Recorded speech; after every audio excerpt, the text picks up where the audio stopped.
Welcome to Brain Vision. This problem gives us another fun real world example that we can draw on. So we have a turbine that is malfunctioning and we are doing some diagnostics. So what we're doing to do diagnostics is turning on a voltage in the positive and in the negative and measuring the current. So whenever we turn on a voltage of plus 5 millivolts, we get a forward current, IF, of 0.407 milliamps. And conversely, whenever we turn on a reverse bias voltage of minus 5 millivolts, that results in a reverse current of minus 0.338 milliamps. And the problem wants us to calculate what the temperature and saturation current are for this junction. So, of course, what we're going to go to is our equation for the current in a diode, which has a saturation current in it, and it has a temperature, which are the two things that we want. However, right away, it seems like it might be a little complicated because we're solving this and there's an exponential. But at the end of the day, we have two unknowns that we're looking for, and we have two boundary conditions for which we can solve it for. Thus, in spirit of the hint, we're going to go our own way a little bit, but I like their idea to take x and let that be equal to e to the EV over KT. Because our voltage, luckily, is about the same, except for a minus sign. So if this is for when it's positive, then whenever the voltage is negative, there's just a minus in our exponential, which is the same thing as saying 1 over this term.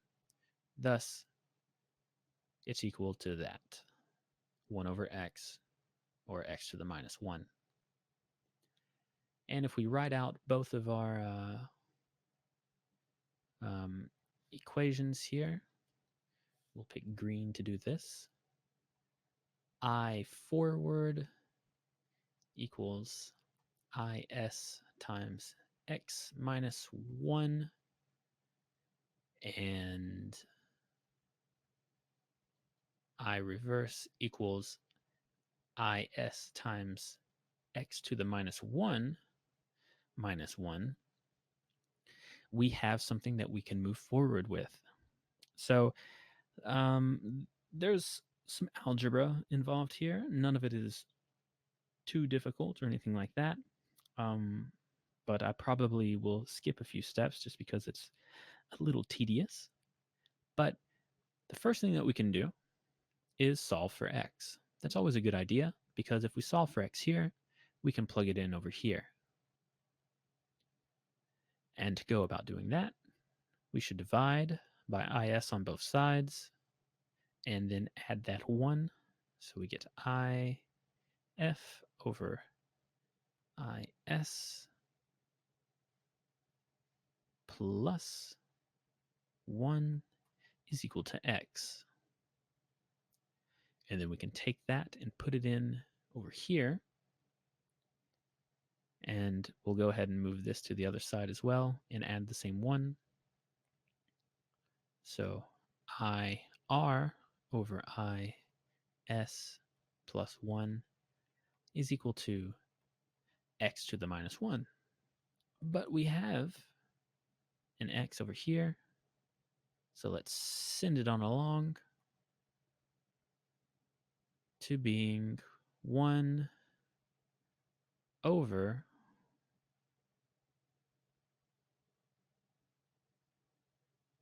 IF over IS plus 1. But I recommend we multiply this on both sides. So we get a 1 over here and multiplied by this whole thing on the left side. And I can start a new page for that so we don't get cluttered here. And we end up with I R over IS plus 1 multiplied by IF over IS. And by this point, you probably see where it's all going. It's just algebra at this juncture. So you expand it out. IR, IF squared.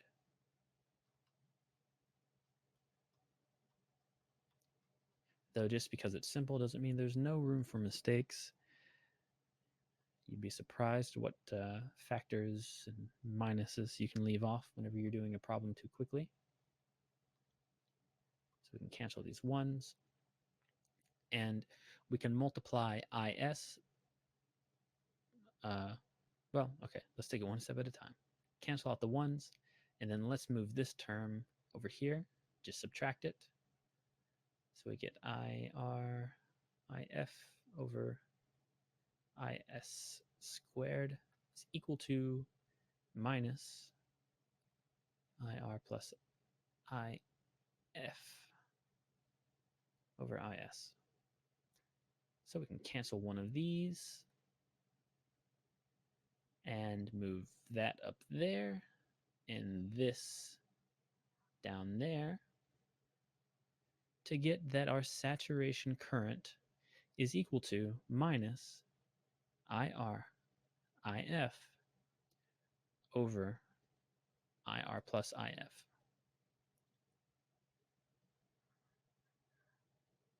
All right, that is great. We have our relation for the saturation current. And then you need to plug that into our equations here.